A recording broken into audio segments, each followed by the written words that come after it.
like this kid, like it's half the battle for these guys trying to get paid. At least now we got enough guys in Jersey that it's exactly, good, exactly. Are we here with Frankie Edgar? Frankie, tell me a little bit about your camp. Tell me how things are going. Things have been great, man. This camp was really good. I had a little change of opponent halfway through, but I made my assessment, and adjusted when I needed to adjust, and ready to go. Now you were about halfway through with your camp, right? For once Pellegrino was removed and a different opponent was changed for you. Tell me a little bit about what kind of adjustments you had to make for Kurt versus your new opponent.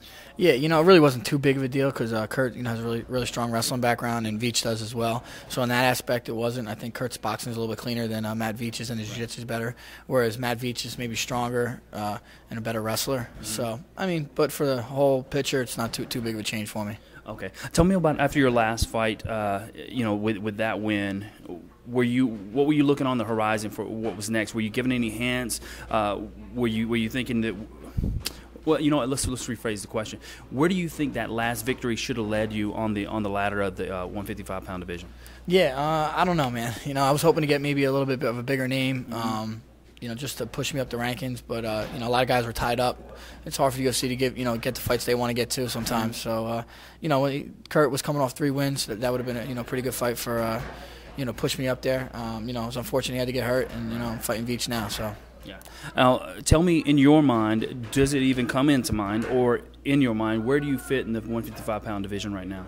Yeah, I think I'm one of the top guys. I think, a fight or two, I should be fighting for a title.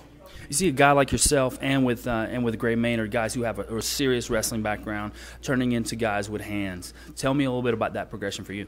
Yeah, I really got to say it has to do a lot with my boxing coach, man. He's really on me. I hook up with him a lot, and I focused on it. I was always willing to throw my hands, so I think that was a plus. So the transition has been gotten better for me. It's interesting because Gray and I were talking, and Gray seems to have the same situation where he went from wrestling and really concentrated on boxing as well as, the wrestling still, but the boxing and not Muay Thai, which is an interesting concept for me. Is that the same situation with you turn to boxing? Yeah, I use boxing. I think boxing and wrestling kind of mesh really well together, as far as the level changes and whatnot. I still use some Muay Thai to mix it all up, but right. For the most part, boxing is the style I use. Well, what do you think about the 155-pound division? You've got BJ and Diego coming up really soon. You've got Gray Maynard and Nate Diaz coming up real soon. What do you think of those two matchups right there? Yeah, I think the BJ Diego fights obviously for the belt. You probably got to go with BJ just because he's the champ. But I'm interested to see Diego's pace. Is it gonna play into BJ's hand, or is it gonna hurt BJ late in the rounds? So that's definitely one I'll be looking forward to seeing. And as well as the Gray Nate Diaz fight.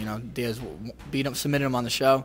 Gray got a lot better. But I'll be rooting for Diaz. He's a teammate of mine. Through the whole Gracie camp. So I'm looking forward to that one as well. Now, when you get home after this fight, everything's over and said and done, where are you going to go eat first? At home? Back home? Where am I going to eat first? No, probably the Office Lounge. This place is a hometown spot. It's good sushi.